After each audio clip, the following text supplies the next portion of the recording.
말씀은 구약성경 다니엘 1장 8절 9절 말씀입니다. 구약성경 1231쪽이 되겠습니다. 다니엘 1장 8절 9절 말씀, 우리 두 절 말씀입니다. 우리 한 목소리로 다 함께 하나님 말씀 같이 봉독하도록 하겠습니다.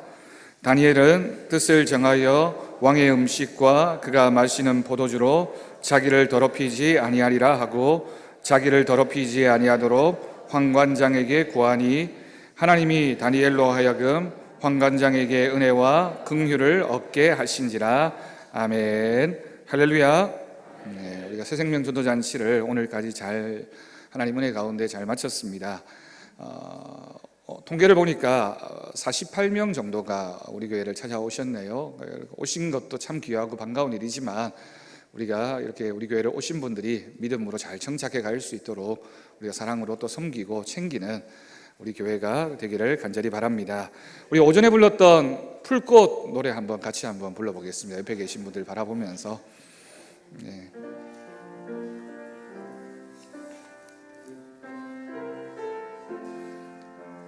자세히 보아야 자세히 옆에 분 한번 보시고요. 오래 보아야 사랑스럽습니까? 너도 그렇다. 다시 한번 부르겠습니다. 우리 옆에 분들 좀 보시면서 정말 너도 사랑스럽고 좋다 이렇게 그런 마음을 가지고 부르셔야지. 악보 PPT 좀 띄워주십시오. 예, 다시 한번 우리 옆에 계신 분들 보면서 부르겠습니다. 자세히 보아야 예쁘다. 오래 보아야 사랑스럽다. 옆에 계신 분 보시면서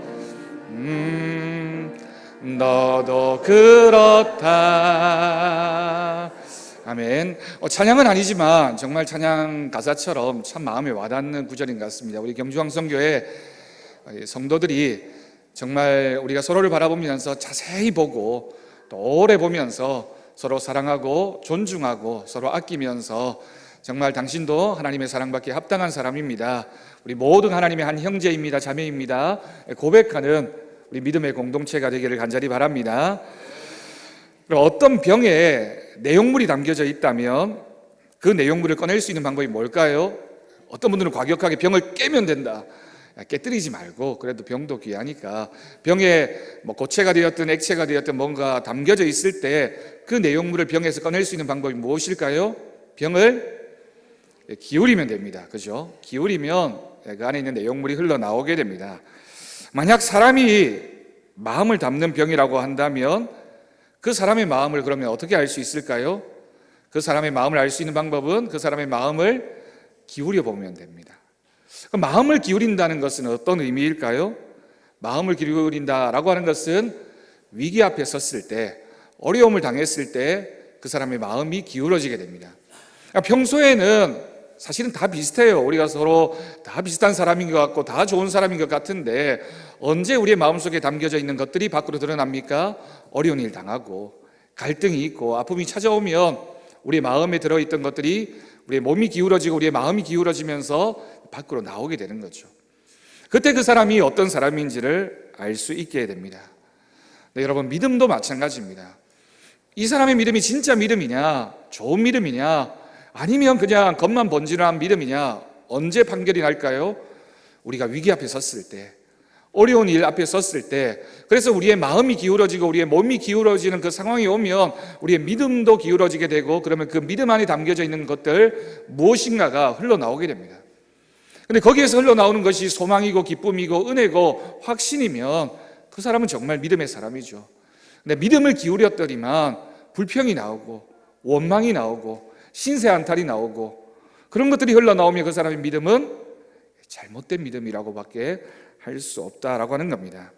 결국 마음에 따라 믿음에 따라 그 사람의 모든 것이 결정되어지고 우리가 살펴본 오늘 본문에서 위기 앞에 선 한 사람의 모습, 다니엘의 모습을 통해서 믿음의 사람은 이런 위기 앞에서 어떻게 해야 하는지를 말씀을 통해 우리가 확인하며 결단하는 시간이 되어지기를 바랍니다. 다니엘이 위기 앞에서 그의 마음에서 어떤 내용물이 나왔는지, 다니엘에 기울어진 그 마음 속에서 무엇이 흘러나왔는지를 우리가 오늘 말씀을 통해 확인할 수 있기를 바랍니다. 여러분, 이 본문의 배경을 조금 이해할 필요가 있습니다. 그 당시에 그 고대 근동을 정복하고 지배하고 있었던 나라는 바벨로니아, 세계사에서는 이제 바벨로니아라고 부르고요, 성경에서는 바벨론이라고 불려지는 나라가 그 당시에 이스라엘을 포함한 모든 근방의 나라들을 다 다스리고 있었습니다. 그 바벨론의 왕이 느부갓네살이라고 하는 왕이었습니다. 그런데 이 느부갓네살이 예루살렘을 침략하여 포위하게 됩니다. 그리고 그 포위가 끝나갈 때쯤 되었을 때 예루살렘 성은 이제 드디어 함락되어지게 된 거죠. 그 당시 유다의 왕은 요야김이라고 하는 왕이었습니다. 이 왕도 비참하게 포로로 잡혀가게 됩니다. 정말 이스라엘 온 나라가 이제 위기 앞에서 모든 것을 잃어버린 그런 상황, 나라도 망하고 개인도 어려움을 겪게 되는 그런 상황이 위기로 이스라엘 앞에 찾아오게 된 겁니다. 이때 다니엘을 비롯한 왕족들 일부와 백성들이 포로가 되어서 바벨론 땅으로 끌려가게 되었습니다. 뭐가 되어서 끌려갔다고요? 포로가 되어서, 전쟁 포로가 되어서. 그래서 그곳으로 끌려가서는 이제 정말 앞날을 알 수 없는, 어떤 어려움이 찾아올는지 알 수 없는 그런 불안한 마음을 가지고 바벨론 땅으로 포로로 잡혀갔던 겁니다. 그런데 그 어려움 가운데 하나의 사건의 전환이 일어나게 됩니다. 그 일은 다니엘은 함께 끌려왔던 젊은 포로들과 함께 선별되어서 궁중에서 특별 교육을 받게 된 것입니다. 여러분, 이 일이 잘된 일일까요? 나쁜 일일까요? 다니엘에게 있어서 이것은 행운입니까? 불행입니까? 사실은 알 수 없습니다. 이 일이 정말 하나님의 뜻 가운데 은혜로운 일로 결말이 맺어질런지, 아니면 이 일이 더 나쁜 상황으로 이끌어갈는지 알 수 없습니다.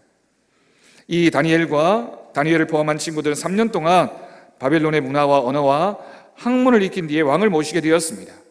근데 여러분, 이 장면에서 사실 포로로 끌려왔다라는 그 상황만 생각해 본다면 다니엘과 그 친구들에게 있어서 이 기회는 정말 좋은 기회입니다. 이 상황을 만약 사자성어로 표현한다면 전화위복이라고 할 수 있겠죠. 정말 나쁘게 될 줄 알았는데 하나님께서 주관하셔서 이 궁정에서 특별한 교육을 받고 이제 이 모든 훈련 기간이 끝나면 그 바벨론이라고 하는 큰 나라의 관리로 채용이 될 테니 얼마나 기쁜 일이고 얼마나 좋은 기회라고 할 수 있겠습니까? 좋은 교육을 받았습니다. 좋은 음식을 먹을 수 있었습니다. 그리고 많은 혜택도 누릴 수 있었고 앞날도 보장되어질 만한 그런 상황 가운데 다니엘과 그 친구들이 있었던 겁니다. 그런데 여러분, 성경은 오늘 이 장면에서 다니엘이 이런 일을 겪은 것을 기회라고 말하지 않고 위기라고 말하고 있습니다. 여러분, 성도들은 우리의 되어져가는 상황을 보면서 믿음의 눈으로 바라보아야 합니다. 단지 눈에 보이는 것이 잘 되는 것 같고 좋게 되는 것 같고 희망이 있어 보여도 그것이 기회가 아니라 위기일 때가 있고요, 반대로 어렵고 힘든 상황이 찾아왔지만 그게 위기라고 생각되어지지만 실제로는 하나님이 위기 가운데 숨겨놓은 기회가 될 수도 있다라고 하는 것입니다. 여러분, 왜 이 장면이 기회로 변장된 위기였을까요? 그 장면 우리가 읽진 않았지만 그 앞부분을 읽어보면 왜 이것이 다니엘과 그 친구들에게 기회로 변장된 위기였는지를 알 수 있습니다. 바벨론이라고 하는 나라는 이 유대인 포로로 잡혀왔던 이 친구들의 의식을 바꾸기 위해서 이름과 식생활을 바꾸게 했습니다. 여러분, 두 가지를 바꾸게 했습니다. 이름을 바꾸게 했고요, 식생활을 바꾸게 했습니다. 여러분, 이름과 식생활은 무엇과 관련이 되어져 있을까요? 그 사람의 정체성입니다. 그러니까 이름이 바뀌어진다는 것, 여러분, 일본이 우리나라를 침략해서 식민지 삼았을 때 제일 강하게 또 제일 먼저 했던 일이 이름을 바꾸는 일이었잖아요. 그리고 일본 문화를 복급해서 이 사람들이 한국 사람의 정체성을 잃어버릴 수 있도록 그렇게 만들어버리면 이제 동화되어지는 겁니다. 그래서 바벨론이라고 하는 이 나라가 이 포로로 잡혀왔던 이 유능한 젊은이들의 마음을 빼앗기 위해서 이름을 바꾸게 하고 식생활을 바꾸게 했습니다. 황관장은 다니엘의 이름을 벨드사살이라고 바뀌게 합니다. 여러분, 벨드사살이라고 하는 이름의 뜻이 무엇입니까? 벨이여 그 생명을 보존하소서라고 하는 뜻입니다. 벨이라고 하는 것은 바벨론을 다스리고 있었던 신의 이름입니다. 다시 말해서 이방 신의 이름을 그 다니엘의 이름 가운데 바꾸게 함으로써 그 신이여, 벨이여, 이 생명을 보존하게 해달라라고 하는 그 이름을 바꿈으로써 다니엘의 정체성을 흐트려 놓으려고 했던 것입니다. 그럼 본래 다니엘의 이름이 무엇인지 아십니까? 이름의 뜻이, 원래 다니엘이라는 이름의 뜻은 하나님은 나의 심판이시다라고 하는 뜻을 가지고 있습니다. 다시 말해서 하나님은 모든 인생의 심판주이시고 모든 인생의 주관자이십니다 라고 하는 이름의 뜻을 가졌던 다니엘이 이제는 벨이라고 하는 그 바벨론의 신을 섬길 수밖에 없게 만드는 이름을 바꾸도록 했던 일, 첫 번째 일이었습니다. 그리고 또한 바벨론 궁정에서 머물면서 바벨론 사람들이 먹던 음식을 먹게 했습니다. 이 두 가지를 통해서 다니엘이 지금 처해 있는 환경이 기회가 아니라 위기라는 사실을 분명히 보여주는 겁니다. 여러분, 우리 신앙인은 내가 내 살아오는 환경을 보면서 이것이 과연 위기인지, 이것이 과연 기회인지를 알 수 있는 믿음의 눈을 떠야 합니다. 단지 내가 지금 잘 되고 있다고 해서, 내가 물질적으로 넉넉해진다고 해서, 내가 성공의 가도를 달리고 있다고 해서 그것이 나에게 좋은 일인 것만이 아닌 것은, 그것 때문에 우리가 믿음을 빼앗길 위기도 경험할 수도 있다라고 하는 것이죠. 반대도 마찬가지입니다. 느부갓네살 왕이 유능한 유다의 젊은이들을 자기 왕궁으로 데려온 이유가 여기에 있었습니다.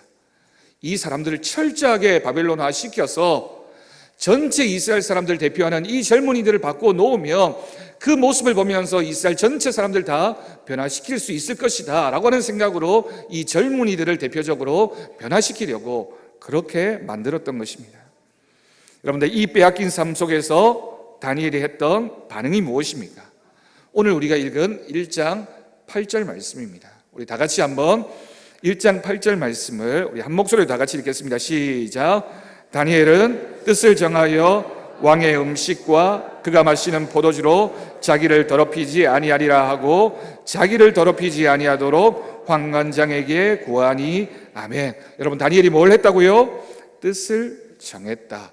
다니엘이 정한 뜻이 무엇입니까? 왕이 하사하는 산의 진미를 거부하기로 뜻을 정했던 겁니다. 내가 이제 지금부터는 이 궁정에서 나에게 주는 그 음식을 먹지 않겠다. 기회처럼 보여지는 이 위기를 내가 신앙으로 정면 돌파하겠다. 하나님, 이것은 위기입니다. 내가 이 위기를 믿음으로 돌파하겠습니다 라고 하는 결단을, 내가 먹지 않겠습니다 라고 하는 거부의 모습으로 표현했던 것입니다. 여러분, 그렇지만 이 선택이 정말 다니엘에게 유리한 결정이었을까요? 실질적으로 볼 때는 아닙니다. 왜냐하면 이렇게 말할 수도 없을 뿐만 아니라 이렇게 말하면 결국에는 다니엘에게 여러 가지 불이익이 닥쳐올 수밖에 없습니다. 선택해서 교육도 시키고 미래도 보장해 주는데 네가 왜 우리가 주는 음식을 먹지 않느냐? 바벨론을 거부하겠다는 거냐? 네가 지금 있는 위치를 뿌리치겠다는 거냐? 이렇게 해석될 수밖에 없는 그런 형편이었던 거죠. 여러분, 뜻을 정한다는 것이 무슨 말일까요? 뜻은 결국 마음과 연결되어져 있습니다. 내가 마음을 정했다라고 하는 뜻입니다. 여러분, 마음을 정하는 게 사실은 믿음입니다.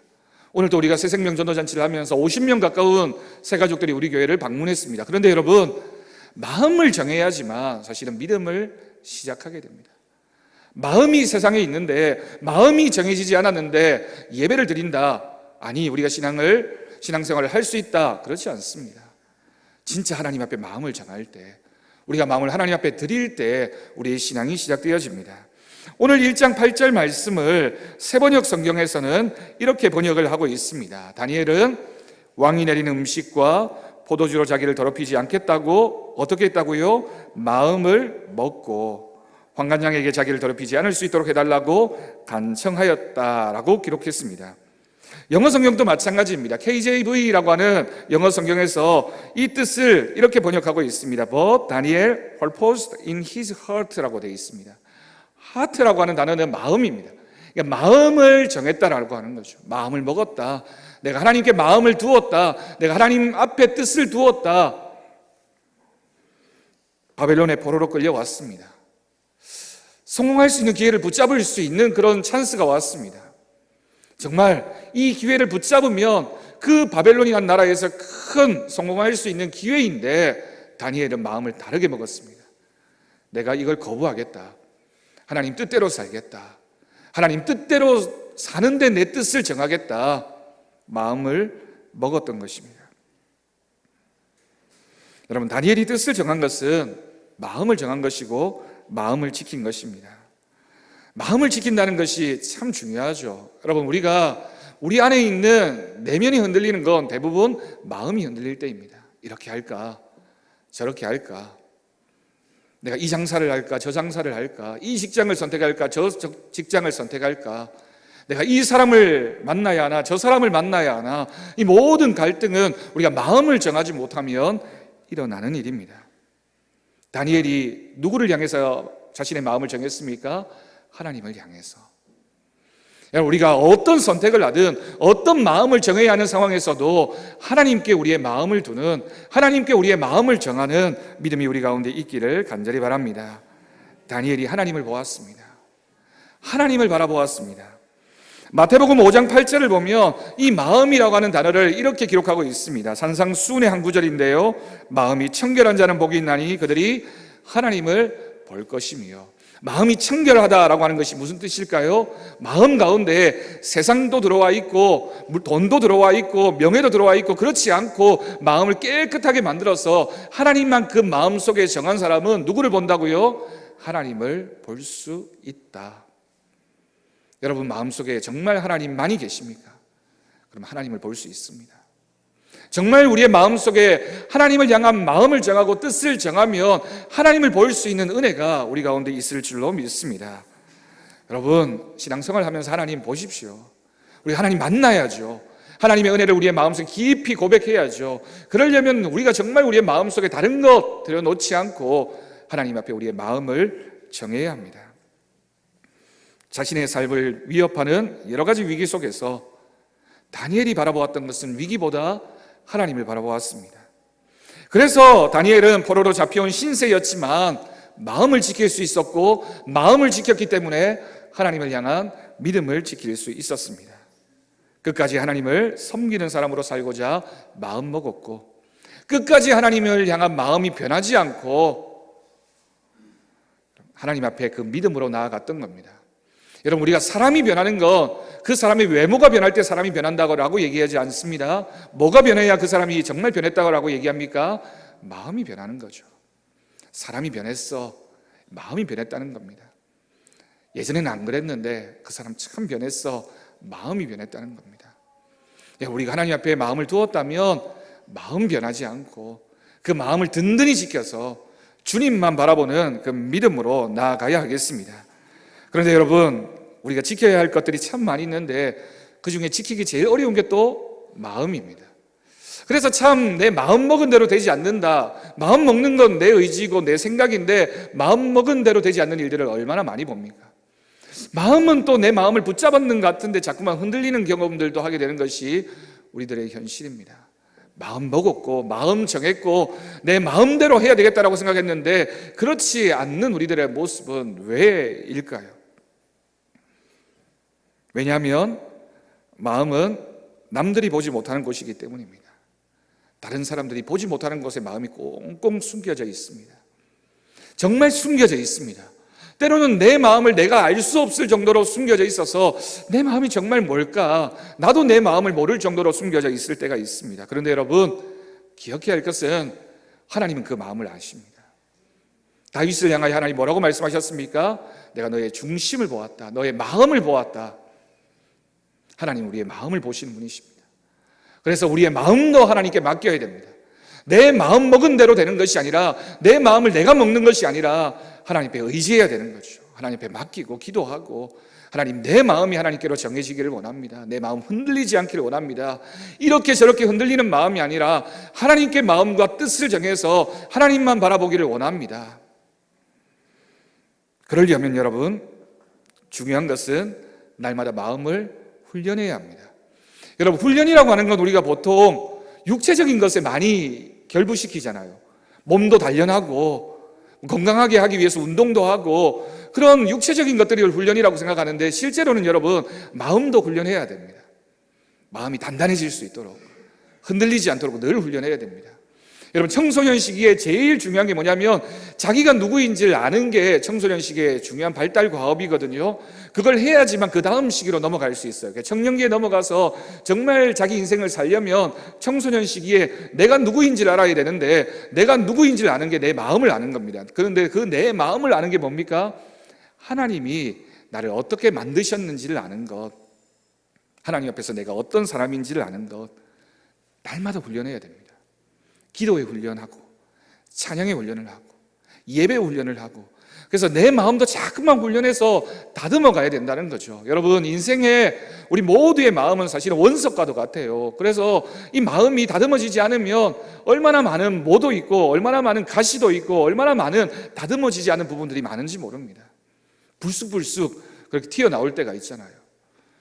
제가 예전에 수술을 한번 아주 큰 수술은 아닌데 전신 마취를 한 적이 있었는데 제가 나중에 얘기를 들어보니까 제가 마취에서 깰 때 이상한 말을 많이 했대요. 의사 선생님도 계시지만 그렇대요. 사람들이 여러분 그래서 전신 마취하고 깰 때는 정말 믿을 만한 사람만 옆에 있어야지 다른 사람 옆에 있으면 큰 실수하는 경우가 있습니다. 정말 이상한 얘기를 제가 많이 했대요. 근데 여러분 제 마음에 그런 생각이 없었는데 그런 얘기를 했을까요? 아닙니다. 사실은요 사람의 마음속에는 아무리 겉으로 보기에 대단해 보이고 깨끗해 보이고 좋아 보여도 사람 마음속에는 참 많은 생각들이 있습니다. 정말 별별 마음들이 다 있어요. 여러분들이 제 마음을 들여다볼 수 있다면 다음 주부터 우리 교회 성도들은 아무도 우리 교회로 안 나올 겁니다. 제 마음속에 정말 별별 마음들이 다 있어요.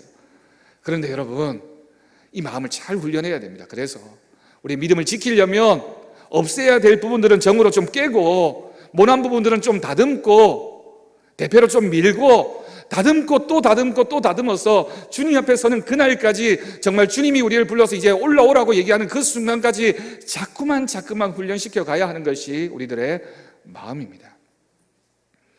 여러분 어떤 분들 그렇게 얘기하는 분 들은 적이 있어요. 나는 목사님 성격이 원래부터 그래요. 안 고쳐져요. 그런 거 없습니다. 여러분 마음 훈련해야 됩니다. 신앙 훈련하듯이 우리의 마음을 훈련하는 것, 다윗이 그랬던 것처럼 모세가 그랬던 것처럼 모든 신앙의 선배들이 하나님께서 자신의 마음을 끊임없이 훈련시켜 갔던 겁니다. 베드로도 그랬고요. 12제자들 모두가 그랬습니다. 자신의 마음을 또 다듬고 실패와 위기를 경험하면서 자꾸만 다듬어서 하나님 쓰기에 조금이라도 합당해질 수 있도록 마음을 다듬었던 그 모습을 기억한다면 마음 훈련하십시오. 모난 부분 이제는 좀 깎아버리십시오. 성질 내던 거 이제는 좀 줄이십시오. 내 마음대로 하고자 했던 욕심들도 이제는 좀 내려놓으시고 정말 하나님 기뻐하시는 하나님 우리의 마음을 들여다보셔도 야 이제 좀 청소 좀 됐네 정리 좀 됐네 그런 말씀 들을 수 있도록 우리의 마음을 좀 깨끗하게 비워냈으면 좋겠습니다. 여러분 집이 어떻게 하면 깨끗해지는지 아십니까? 청소를 해야 될까요? 더 중요한 게 있습니다. 뭐냐면 버려야 될 걸 버려야지만 청소도 되고 깨끗해집니다. 버리지 않으면 깨끗해지는 법이 없습니다. 어떤 분들은 정말 버리기 힘들어하는 분들이 계세요. 제가 좀 그렇거든요. 정말 버리기 싫어하는 분들이 있어요. 그래도 여러분 집이 깨끗해지려면 버려야 됩니다. 버려야지만 깨끗해지고 버려야지만 정말 좋아질 수 있습니다. 우리의 마음이 어떻게 훈련될 수 있을까요? 어떻게 해야 된다고요? 버려야 됩니다. 뭘 버려야 될까요? 사랑을 버리고 희생을 버리고 봉사를 버리고 헌신을 버려야 될까요? 아니죠. 그 반대의 것을 버려야 되겠죠. 욕심 버리고 모난 것 버리고 질투하던 거 버리고 남 이렇게 들여다보고 있던 거 버리고 그런 것들 다 버리고 또 버리면 하나님 기뻐하시는 마음 우리 성도들이 되어질 줄로 믿습니다. 호울만 좁고 종교 생활을 하고 있는 그리스도인들이 얼마나 많습니까? 남들이 보기에는 번지르해 보입니다. 대단해 보입니다. 그렇지만 여러분 그것이 실체가 드러날 때가 옵니다. 위기 앞에서 병이 기울어지면 우리 안에 담겨져 있던 것들이 쏟아 부어지면 다른 사람들에게 냄새나는 그런 조롱받을 만한 일들이 일어날 때가 있다는 거죠. 그 전에 준비해야 됩니다. 하나님 앞에 드러나지 않도록 준비하시기를 간절히 바랍니다. 여러분 직분은 귀하지만 직분주의에 빠지면 안 됩니다. 성장이 중요하지만 성장주의의 교회가 함몰되어지면 안 됩니다. 바리새인이 책망받았던 것처럼 겉만 번지르한, 이름만 대단한 회칠한 무덤 같은 신앙이 아니라 정말 속 안에도 그 마음도 정말 하나님 기뻐하시는 마음이 되어질 수 있도록 우리가 어떤 유혹 속에서도 우리의 마음을 지키면서 우리의 마음을 깨끗하게 만들어가는 우리 모두가 되어지기를 간절히 바랍니다. 잠언 25장 28절 말씀을 읽고 말씀을 마칩니다. 잠언 25장 28절 말씀 우리 다 같이 한 목소리를 읽겠습니다. 자기의 마음을 제어하지 아니하는 자는 성읍이 무너지고 성벽이 없는 것과 같으니라. 아멘. 성읍이 무너지고 성벽이 없으면 어떻게 될까요? 모든 것을 다 잃어버리게 됩니다. 어떤 때에 모든 것을 다 잃어버리게 됩니까? 자기의 마음을 제어하지 않으면. 성벽이 없는 것과 같고 성문이 없는 것과 같습니다. 우리의 마음을 지켜서 하나님 앞에 의로운 믿음으로 살아가는 저와 여러분의 삶이 되어지기를 간절히 축원합니다. 기도하겠습니다. 하나님 아버지 감사합니다. 하나님 우리의 마음을 지키게 하여 주옵소서. 주님 마음 본받아 정말 주님을 우리의 구주로 삼고 우리의 마음을 지키시는 분으로 고백하며 주님 앞에 온전한 간증과 찬양으로 끊임없이 주님을 향해 닮아가는 우리들을 모습되게 주님이 역사하여 주옵소서. 우리의 마음의 풍랑도 잔잔하게 하여 주시고 오직 주님만 바라보는 그 믿음으로 살아가는 우리 모두가 되게 하여 주옵소서. 감사드리옵고 예수님의 이름으로 기도드립니다. 아멘.